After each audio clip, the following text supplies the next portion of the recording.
ہم رہیں نہ رہیں اگلے برس مگر تم پھر بھی آؤ گے رمضان، در حقیقت تم نہیں انسان ہے مہمان۔ کبھی تو قبول ہوگی بندگی ہماری بھی، کبھی تو قبول ہوگی بندگی ہماری بھی، کبھی تو ہم بھی غلاف کعبہ چومیں گے انشاءاللہ۔ روزے دارو، دعا ہے کہ اس وقت جو بھی دعا آپ کے دل میں ہے وہ پوری ہو جائے، آمین ثم آمین۔ سحری سے چند منٹ پہلے اٹھ کر تہجد پڑھ لیا کریں۔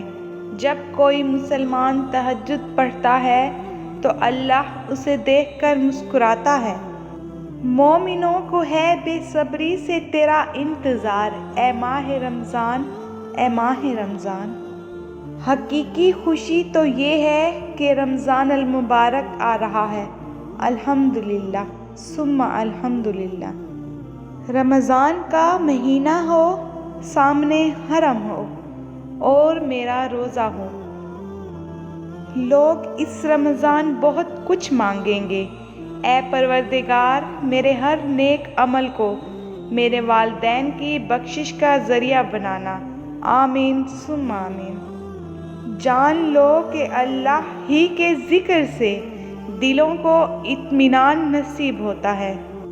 روزہ دار جنت کا ایک دروازہ جس کا نام ریان ہے، جس سے قیامت کے دن صرف روزہ دار گزریں گے، ان کے علاوہ اس دروازے سے کوئی دوسرا نہیں گزرے گا۔ رمضان کوئی ادھوری نہ رہے دعا کسی کی، سب کے لیے ایسا مبارک رمضان ہو۔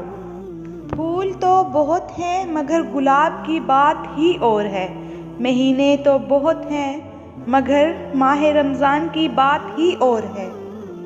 دنیا میں سب سے زیادہ مطمئن وہ لوگ ہیں جو اپنے معاملات اپنے اللہ کے سپرد کر دیتے ہیں۔